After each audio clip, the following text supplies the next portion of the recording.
XRP가 1만 개만 있으면 100만 장자가 될 수 있다라는 말 들어보셨나요? 언뜻 들어봤을 때 황당한 음모론처럼 들리기도 합니다. 하지만 최근에 미국에서 나온 이야기는 그냥 뜬 소문이 아니라 이 38조 달러에 이르는 미국 부채 문제랑 맞닿아 있는 상당히 진지한 분석에서 출발을 했습니다. 이 바로 미국 정부 차원에서요.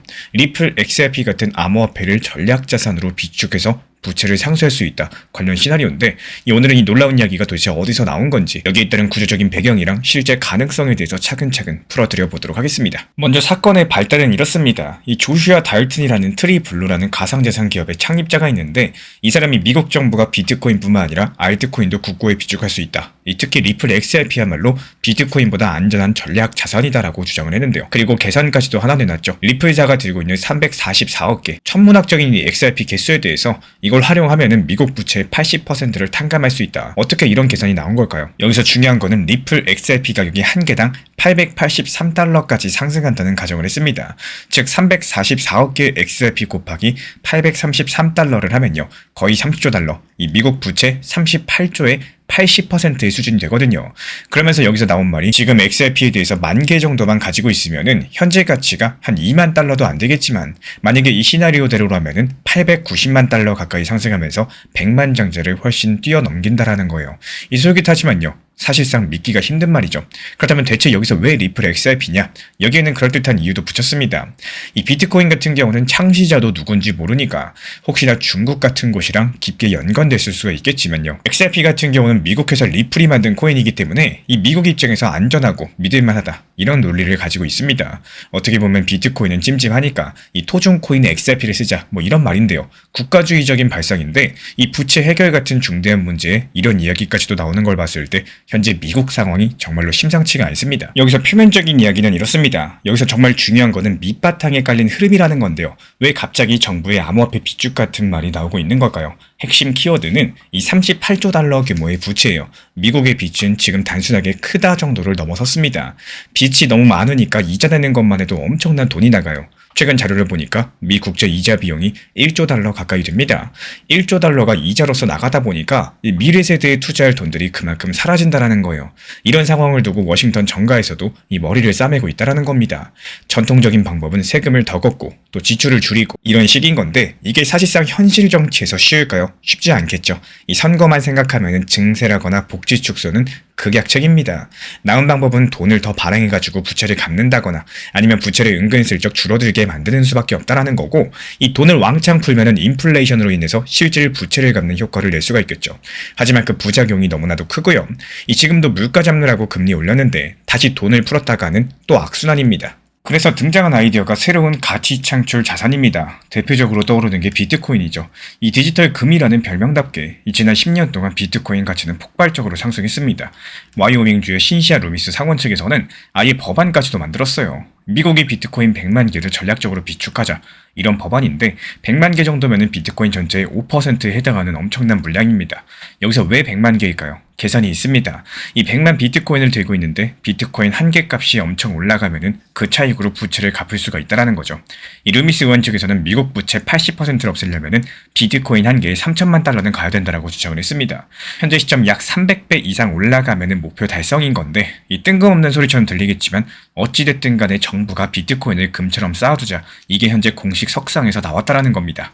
이런 맥락에서 봤을 때 달튼의 XRP를 쌓자 관련 주장들이 그냥 허황된 꿈만은 아니겠습니다. 비트코인만 보지 말고 다른 코인도 국고에 넣어야 된다라는 이런 주장들이 실제로 작년 트럼프 대통령이 서명한 행정명령 내용과도 살짝 연결이 되어 있는데요.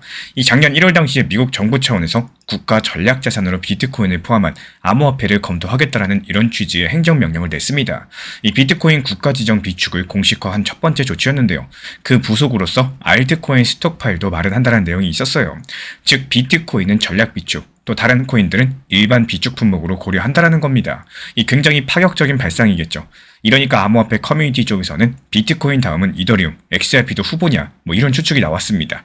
그리고 달튼 창립자 측에서는 바로 이런 지점들을 파고들었다라는 거고 이 정부 차원에서도 알트코인 비축하려고 한다. 그렇다면 도대체 뭘 비축할 텐가? 바로 리플 XRP가 1등 후보 아니냐, 이런 식의 논리가 성립이 되는 겁니다. 그렇다면 여기서 왜 하필 리플 XRP일까요? 조금 더 깊이 들여다보자면은 달튼의 표면적인 논리는 아까 말씀드린 미국산 코인이라 안전입니다. 이 비트코인은 2009년에 등장했지만 창시자 사토시 나카모토의 정체를 그 누구도 아직 모르는 상황이죠. 또 혹지 않은 사토시가 중국 정부라거나 이 러시아 정보기관과 연계된 인물일 수 있다는 극단적인 가설까지도 내놓습니다. 물론 여기에 대한 근거는 없지만요. 이 전 세계 패권을 다투는 입장에서는 최악의 시나리오까지도 반드시 염두에 두셔야 된다는 거예요.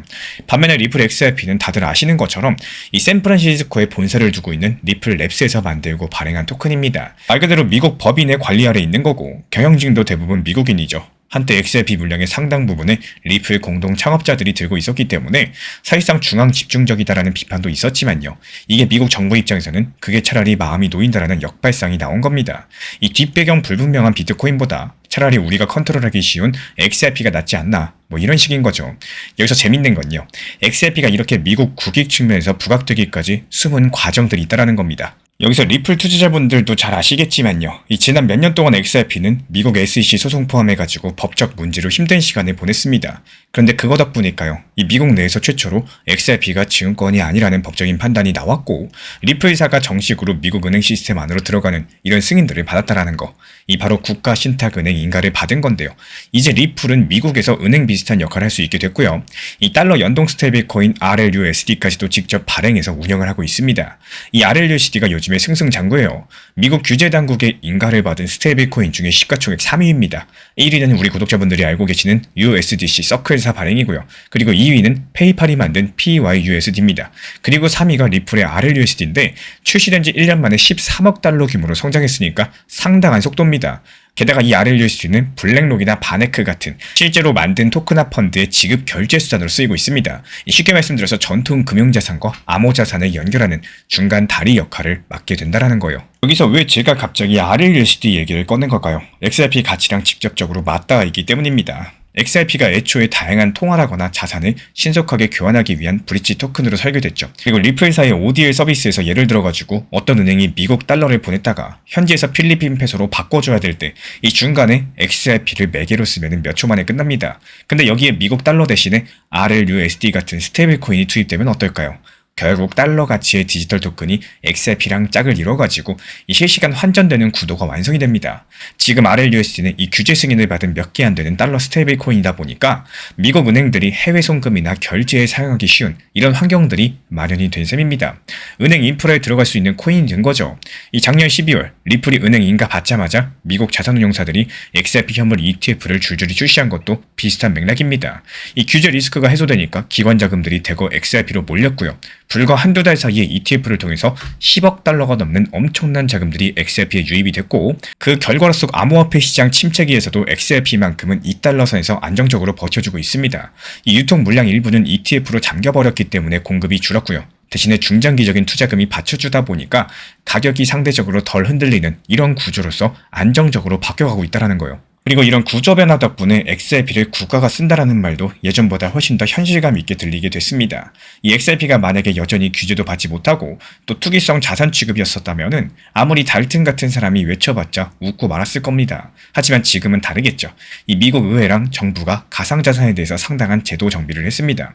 아까 언급드린 지니어스법도 통과가 됐고요. 연준이랑 OCC가 스테이블코인 가이드라인도 마련을 했습니다. 이 트럼프 대통령은 취임 이후에 암호자산 친화 정책에 상당히 적극적인 모습이 이고요. 이런 모든 움직임들이 암시하는 바는 딱 한 가지예요. 이 디지털 자산을 더 이상 주변부로 놔두지 않고 국가적인 전략에 편입시키겠다라는 거. 미국뿐만 아니라 전 세계 중앙은행들도 요즘에 CBDC 프로젝트가 한창이죠. 이 중국 같은 경우는 디지털 위안화를 이미 상당히 발전시켰고요. 유로존도 디지털 유로 계획을 굴리고 있습니다. 이 국제 결제망은 점점 더 전자화되고 토큰화되어 가고 있는 상황인데 여기서 미국이 뒤처질 수 없다라는 위기감이 존재하고 있어요. 많은 분들께서 XRP를 보면서도 언제 사야 되나 여기에만 집중하십니다. 하지만 이 자산은 업비트, 빗썸, 현물로만 천천히 모아가는 사람이 결국에 유리해지는 구조입니다. 그래서 제가 안내드리고 있는 정보방도요. 현물 매매 기준만 다뤄드리고 있기 때문에 그 기준이 필요하신 분들은 고정 댓글창 참고하셔도 좋습니다. 자, 그렇다면 이제부터 본격적으로 그래서 XRP 883달러가 가능하냐? 현실 점검을 드려보자면은 일단 달튼의 주장 자체는 어디까지나 가정적인 계산입니다. 미국 정부가 리플의 에스크로 XRP를 마치 금처럼 보유한다라고 가정을 한 거죠. 현실적으로 정부가 민간 기업이 들고 있는 XRP를 마음대로 가져올 수는 없을 겁니다. 사들이 있거나 아니면은 리플 동의를 얻어야겠죠. 설령 그렇게 했다고 하더라도 이 XRP 가격이 마법처럼 883달러가 되느냐? 이 가격은 시장이 결정을 합니다. 정부가 비축 발표를 한다라고 해서 바로 가격이 그만큼 뛰진 않아요. 수요랑 효용들이 실제로 뒷받침되어줘야 되는데 이 883달러면은 지금 대비 460배 이상입니다. 비트코인 3천만 달러 설도 마찬가지겠지만요. 이런 가격에 도달하려면은 전 세계 금융 시스템에서 해당 자산이 차지하는 역할들이 이 지금과 비교도 안 되게 커져야겠죠. XRP 883달러는 전 세계 모든 해외 송금들 그리고 결제가 XRP를 통해서 이루어지고 주요 중앙은행들이 XRP를 준비 자산으로 채택하는 이런 엄청난 수준의 대변혁이 필요할 겁니다. 이 가능성만 보면 아주 없진 않겠지만요. 상당히 먼 미래의 시나리오라는 거겠죠. 결국에 달튼 측에서도 흥미로운 가정이라고 말을 했던 것처럼 이번 이야기는 이야기로 듣되 현실에 기반한 투자 전략이 중요합니다. 그렇다면 이번 이야기가 갖고 있는 의미는 무엇일까요? 저는 두 가지를 말씀드리고 싶습니다. 먼저 미국의 부채 문제가 그만큼 심각하다라는 신호인데요. 부채가 심각하지 않았다면 이렇게 별난 제안까지 나오진 않았겠죠. 이자 비용 폭등이랑 정치권의 부채 공방이랑 또 신용등급 강등까지도 여러 가지 일들이 누적되면서 뭔가 판을 뒤엎는 발상이 필요하다. 이런 분위기들이 생겨난 겁니다. 그리고 두 번째로 암호화폐가 드디어 거시경제 담론의 한복판으로 들어왔다라는 건데요. 이 예전 같은 경우는 상상도 못할 일이었겠지만 이제 국가재정 전략을 논하면서 비트코인 XRP 얘기가 진지하게 언급이 되고 있습니다. 이건 너무나도 크나큰 변화라는 거예요. 이 미국이 전 세계 금융의 설계를 주도해 왔었는데 그 설계도의 재료 목록에 비트코인과 XRP가 포함이 된 셈이니까요. 그렇다면 이런 상황에서 우리 개인 투자자들은 과연 어떻게 해야 될까요? 일단 꿈꾸는 건 자유입니다. 1만 개 XRP로 800만 달러, 이 누구나 한 번쯤은 상상해 볼만 하겠죠. 하지만 거기에 매몰되면 위험합니다. 이 투자에서는 때로 냉소적일 필요도 있다는 말이 있죠. 모두가 장밋빛 꿈을 꿀 때 혼자 과연 그럴까라는 이런 의심을 해보라는 겁니다. XRP 투자자분들은 과거에도 온라인에서 떠도는 이런 무책임한 가격 전망에 많이 당하셨습니다. 이번만큼은 눈을 크게 뜨고 현실을 직시하시면서 하지만 동시에 XRP가 만들어갈 미래에 대한 긍정적인 상상도 버리지 않는 이런 식의 균형 잡힌 태도가 필요합니다. XRP라는 게 분명히 몇 년 전과 비교했을 때 훨씬 더 탄탄한 기반 위에 올라섰고요. 미국 증시에 ETF가 상장됐죠. 은행도 설립됐죠. 활용 사례까지 늘어나고 있습니다. 이런 것들이 실체가 뒷받침되는 성장이라는 거고 하지만 여기서 가격은 시장 상황에 따라서 과하게 상승할 수도 또 과하게 식을 수도 있습니다. 결과적으로 봤을 때 현실적으로 당장은 어렵습니다. XRP 883달러 누가 봐도 쉽진 않겠지만은 이 중요한 거는 그 과정의 논리였습니다. 이런 논리를 따라오시면서 아마 느끼셨을 거예요. 미국 같은 나라가 이런 구상까지 하는구나. 세상이 많이 바뀌고 있구나. 이건 맞습니다. 기축통화 달러의 나라가 암호화폐를 국가 자산으로 논의하는 시대, 우리는 여기서 살고 있다라는 거고 XRP에 투자한 분들은 이런 흐름들을 일찌감치 읽은 분들이죠. 너무 허황된 소리에 휘둘리지 않으면서도 이 지금 구조가 어떻게 돌아가는지 큰 그림만 보고 가신다면요. 백만장자가 되지 못하더라도 충분히 지혜로운 투자자가 되실 거라고 믿어 의심치 않습니다. 투자의 기재 워런 버핏은 이런 말을 남겼습니다. 잠자는 동안에도 돈이 들어오는 방법을 찾아내지 못한다면은 당신은 죽을 때까지 일을 해야만 될 것이다라고요. 오늘 우리가 나눈 XRP 1만 개는 백만장자라는 시나리오는요. 어쩌면 누군가에게는 잠들지 못할 정도로 허황된 꿈일지 모르겠습니다. 하지만 미국 정부가 암호화폐를 국가 전략 자산으로 비축하고 38조 달러의 부채를 상쇄하려는 이런 구체적인 논의를 시작했다라는 그 사실 자체는요. 이제 돈의 주인과 가치가 송두리째 바뀌는 이 대격변과 전환의 시대가 왔다는 것들을 증명하고 있다는 거. 1만 개의 XRP가 정말로 800만 달러의 가치가 될지는 오직 시간만이 정답을 주겠지만요. 여기서 분명한 거는 이 시대의 흐름을 먼저 읽고 또 씨앗을 심은 자들만이 그 결실을 누릴 자격이 있다는 겁니다. 숫자의 환상에 휘둘리지 마십시오. 이 대신에 그 숫자를 현실로 만드는 국가와 금융에 보이지 않는 설계를 믿으셔야 됩니다. 우리 구독자분들이 심은 인내랑 확신이 또 머지않아서 경제적 자유라는 이런 이름의 열매로 돌아오기를 진심으로 응원드리겠습니다. 이 투자 시장은요, 속도가 아니라 루틴으로 움직이셔야지 살아남는 시장이라는 이야기를 드리고 싶어요. 이 투자 시장에 보다 보면은 정말 이상하게도 마음이 급해질 때가 많아지는데요. 이 사실 시장이라는 게 오늘, 내일, 이번 달까지만 열리는 공간이 아니죠. 1년, 3년, 또 그 이상으로도 계속 열려있는 상당히 긴 흐름의 공간입니다. 그런데도 막상 차트를 보고 있으면은 내가 지금 당장 뭔가를 하지 않았을 때 또 큰 기회를 놓칠 것 같은 이런 조급한 분들이 먼저 올라오는 경우가 많다라는 거예요. 냉정하게 생각을 해보면요. 지금 내가 당장 급하게 돈이 필요한 상황이 아님에도 불구하고 이 시장이 바닥권에 있을 때는 괜히 무섭고 불안해서 또 손절을 고민하고 시장이 올라가기 시작하면은 조금만 더 아직은 아니다 이러면서 지켜보다가 정작 어느 순간 이 지금 매수하지 않으면 큰일 날 것처럼 느껴져가지고 꼭대기 부분에서 무리하게 추격 매수를 하게 되는 이런 장면들이 반복되고는 합니다. 리플이 최근에 4,900원까지 빠르게 상승했을 때 또 역시 마찬가지였습니다. 이런 구간들은 냉정하게 봤을 때 분할 매도를 고민하셔야 될 위험한 가격대였었는데 오히려 그 고점 부분에서 매도를 선택하기보다도 여기서 더 간다, 이제 시작이다 이런 생각으로 추격 매수를 선택한 분들도 분명히 계셨을 겁니다. 이런 것들이 실력이 부족해서라기보다는 나만의 루틴과 원칙이 무너졌기 때문에 나오는 전형적인 대응이라는 거예요. 그래서 시장을 절대로 단거리 달리기처럼 보시면 안 됩니다. 오늘 하루, 이번 주 움직임에 내 감정과 판단을 전부 다 맡겨버리면요. 결국에 시장에 끌려다니는 매매를 하시게 되는 거고 그 끝은 항상 조급함과 후회로 이어지게 되는 겁니다. 자주 강조드리는 내용이지만요. 이 원칙 매매의 중요성이라는 게 내 감정한테 지지 않기 위함입니다. 나는 4,900원에 팔 거야 이렇게 생각을 했어도 막상 그 가격이 오면은 욕심 때문에 매도를 못하거나 또 시장이 하락했을 때 추가 매수를 해야지 이렇게 계획을 했어도 불안한 심리 때문에 추가 매수를 못하는 경우가 많다라는 거. 제가 안드리는 정보방에서도 원칙 매매를 중요하게 말씀드리는 이유도요. 목표 타점에 걸어두면은 내 심리에 흔들리지 않고 또 계획에 맞춰서 대응이 가능하기 때문이에요. 업비트 비썸 현물 매매로만 천천히 비중 조절 원칙 매매로만 이렇게 잘 운영하셔도요. 충분히 좋은 시장입니다. 입장 필요하신 분들께서는 문의 주시면은 안내 도움 드릴 예정이고요. 이 시장이 흔들릴수록 필요한 거는 더 빠른 판단이 아니라 내가 정해놓은 원칙대로 움직이고자 하는 태도인 거고 지금이 매수 구간인지 관망 구간인지 아니면은 현금 비중을 지키는 구간인지 미리미리 정해둔 루틴에 맞춰서 차분하게 대응하는 게 중요합니다. 결국 시장에서 오래도록 살아남는 사람은 가장 빨리 움직인 사람이 아니라 가장 자기 루틴을 끝까지 지킨 사람이라는 거 이것만큼은 꼭 기억하고 가시기를 부탁드리겠습니다. 이런 시장에서 가장 중요한 거는 수익보다도 원금을 지키는 겁니다. 많은 분들이 상승장에서 쉽게 돈을 버시지만요. 하락장에서 기준이 없어서 손실을 크게 보고 나서야 기준이 필요하구나. 뒤늦게 깨닫습니다. 그래서 제가 실제 매매에서 사용하는 손실 관리 기준들, 절대 건드리지 마셔야 되는 위험 구간들 정리해서 드리고 있기 때문에 필요하신 분들께서만 현재 보이는 번호로 문자 신청 주시면 됩니다. 리플 XRP 투자에 있어서 이제는 투트랙 전략이 반드시 필요해지고 있습니다. 무턱대고 몰빵하거나 반대로 또 손 놓고 기다리는 시대는 끝났어요. 첫 번째 트랙은 매달 분할 매수하시면서 시장이 빠지든 말든 일정 비중으로서 리플을 꾸준히 모아 나가시는 겁니다. 이거는 시간과 리스크를 분산할 수 있는 가장 효율적인 전략인 거고, 그리고 두 번째 트랙은 남은 현금 비중으로 알트코인 단타로서 굴려나갑니다. 수익이 나면은 그거를 다시 리플에 재투자하시면 되는 거고, 이게 바로 수익을 만드는 순환 매수 전략이 되실 거예요. 그런데 여기서 중요한 거는 단타 하실 때 조심하셔야 되는 거예요. 단타 매매 중독되면 끝장입니다. 이 매매 중독을 절대 조심하셔야 되는 거고, 예를 들어 가지고 시장이 과열인데도 지금 아니면 기회가 없다, 이런 조급한 생각에 RSI 지표가 이미 고점인데도 불안해서 또 들어가고 결국에 수익은커녕 손실만 쌓이게 되실 겁니다. 그래서 저희 채널 차원에서는 한 가지 원칙이 있습니다. 확률이 높은 날만 진입을 하세요. 그리고 시장 전체가 과매도 구간일 때, 비트코인 기준 RSI가 바닥을 찍을 때, 그때 알트코인 중에서 최근 거래량이 급등한 종목이 과매도의 경우 MACD, 볼린저 밴드, 이동평균선과 일목균형표 참고해서 신중하게 매수 진입 타점 들어갑니다. 그리고 그 외에는 아예 매매를 쉬는 날도 반드시 있어야지 진짜 단타인 거고, 그렇다면 이걸 어떻게 구별할 수 있는지 궁금하실 거예요. 여기서 챗 GPT가 등장을 합니다. 저희는 챗 GPT를 단순한 도구로 쓰지 않습니다. GPT한테 오늘 확률 높은 진입 타이밍이냐 이렇게 물어볼 수 있게 맞춤 프롬프트를 사용을 하는데요.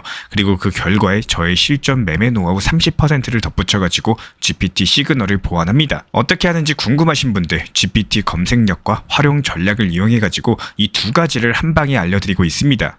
현재 보이시는 번호로서 리플 단타라고 문자 남겨주세요. 지금 이 영상 보신 분들에게만 오픈합니다. 그냥 GPT 쓰는 법이 아니라 투자로 연결되는 GPT 사용법 지금 바로 알려드리도록 하겠습니다. 오늘 영상도 끝까지 함께 해주셔서 정말로 감사드립니다. 우리 구독자분들에게 코인신사 채널은요, 단순한 투자 채널이 아닙니다. 때로는 아들처럼, 때로는 형이나 오빠처럼, 또 때로는 냉정한 전문가로서 그렇게 곁에 있고 싶습니다. 누군가의 아들은 이렇게 말합니다. 괜찮아요. 아직 기회 있어요. 또 누군가의 심리 트레이너는 이렇게 말을 하죠. 지금 흔들리시면 안 됩니다. 이런 타이밍엔 반드시 버티셔야 됩니다. 그리고 때로는 악재가 시작됐기 때문에 지금은 비중 조절할 타이밍입니다. 이렇게 말을 합니다. 그리고 또 누군가의 전문가로서 이 구간은 분명히 좋은 타점이 될 것입니다. 이런 말씀도 드릴 수가 있겠죠. 그렇게 저는 매 순간마다 시장을 바라보고 있습니다. 이 시장이라는 건 늘 변화를 하고요. 감정은 그것보다 훨씬 더 빠르게 흔들릴 겁니다. 하지만 그때마다 우리 코인신사 채널은 밤새 차트 지켜보면서 누군가의 불안이 덜어지기를, 또 누군가의 손실이 멈추길 바라면서 그 마음을 담아서 한 줄 한 줄 브리핑을 시작합니다. 이 투자라는 건 숫자 싸움이 아니라요. 마음 싸움이고 그 심리가 전부인 영역입니다. 이 시장에서 끝까지 버틸 수 있는 힘, 그거는 정보보다 함께 가는 사람에게서 나와요. 우리 구독자분들이요, 절대로 혼자가 아니라는 거를 이 목소리로서 꼭 전해드리고 싶습니다. 오늘도 우리 구독자분들 곁에서 가족처럼 함께 걷는 동반자 코인신사 채널이었습니다. 제가 안내해드리고 있는 코인신사 채널 멤버십 전용방에 대해서 짧게 설명드려 보도록 하겠습니다.